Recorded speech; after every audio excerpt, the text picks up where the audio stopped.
Tapos yung kababayan natin na OFW sa Saudi Arabia, binitay, hindi man lang pinagtanggol neto. Kaya mga OFW, mag-ingat kayo kasi wala kayong maaasahan dito. Tinapik na to ni Super DM pero itatapik ko rin dito. Ipagkumpara nyo kung paano tinulungan ni Pangulong Duterte yung mga OFW kesa sa bobong na to. Higit 2 dekadang nagtrabaho bilang kusinero sa Middle East si Roderick Aguinaldo. Pero nasangkot siya sa pagpatay sa isang Pakistani sa Bahrain. May 2017 nang hatulan ng korte si Roderick ng kamatayan. 1 taon mula nang unang sumulat si Pangulong Duterte kay King Hamad bin Isa Al Khalifa ng Bahrain, ibinaba sa life imprisonment ang naunang hatol na bitay kay Roderick. Muling sinulatan ng Pangulo ang hari ng Bahrain para naman sa panibagong hiling na pardon para kay Roderick. Wala pang 1 taon mula nang maibaba sa life imprisonment ang hatol na bitay, nakalaya si Roderick Aguinaldo matapos na mabigyan ng royal pardon ng hari ng Bahrain. Agad na ipinaabot ng Pangulo ang pasasalamat sa hari ng Bahrain sa pagpardon kay Aguinaldo kasama ng 15 pang OFWs. Masasabi ko na ito yung pinakamatinding himala na nangyari sa buhay namin.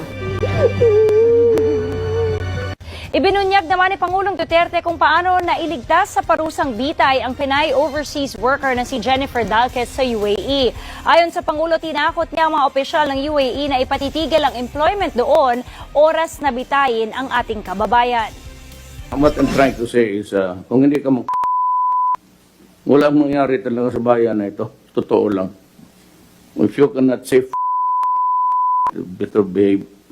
Ganito ang luha ng hustisya, ng kalayaan, at ang muling makapiling ni Jennifer Dalquez ang kanyang pamilya. Sa Twitter post ng Administrator ng Overseas Workers Welfare Administration na si Hans Leo Kakdak, ang pagkikita ni na Pangulong Rodrigo Duterte at Jennifer Dalquez sa Malacanang kahapon.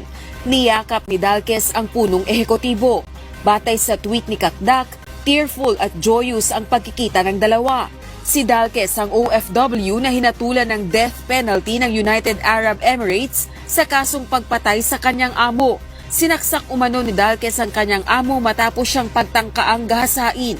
Ayon kay Pangulong Duterte, nagbanta siya sa UAE hinggil sa kaso ni Dalquez.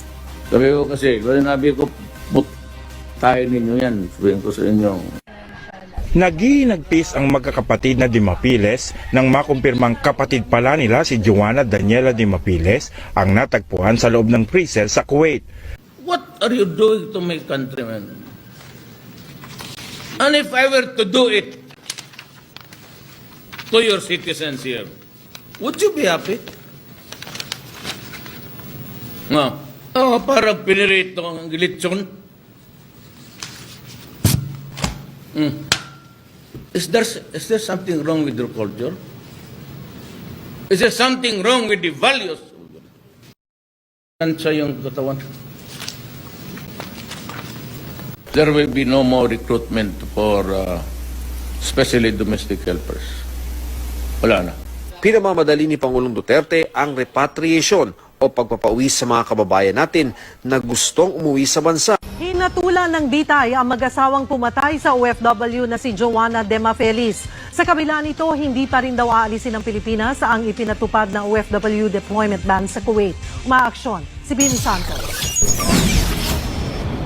Nabawasan daw kahit paano ang bigat na nararamdaman ng mga kaanak ni Joanna Demafelis, ang OFW na pinatay at itinago ng kanyang mga amo sa freezer sa Kuwait. Bitay kasi ang naging hatol ng korte sa Kuwait sa mag-asawang sospek na sina Nader Esam Asaf at Mona Hasun.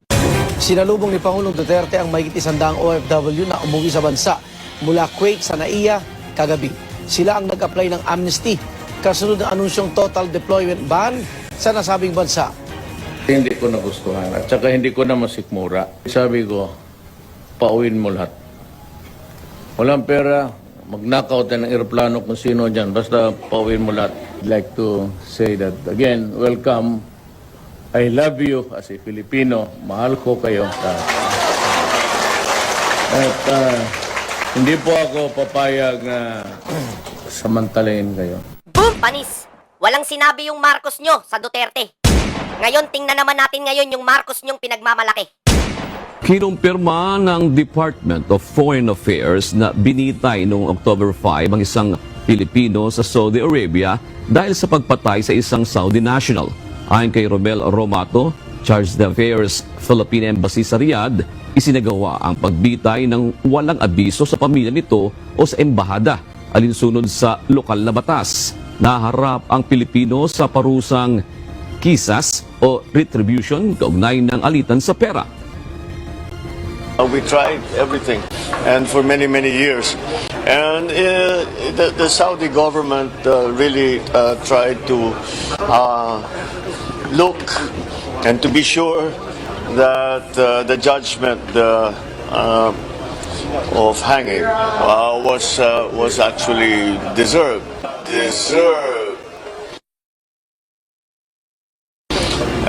Nonetheless, we appealed to the better natures, I guess, of our friends in Saudi Arabia.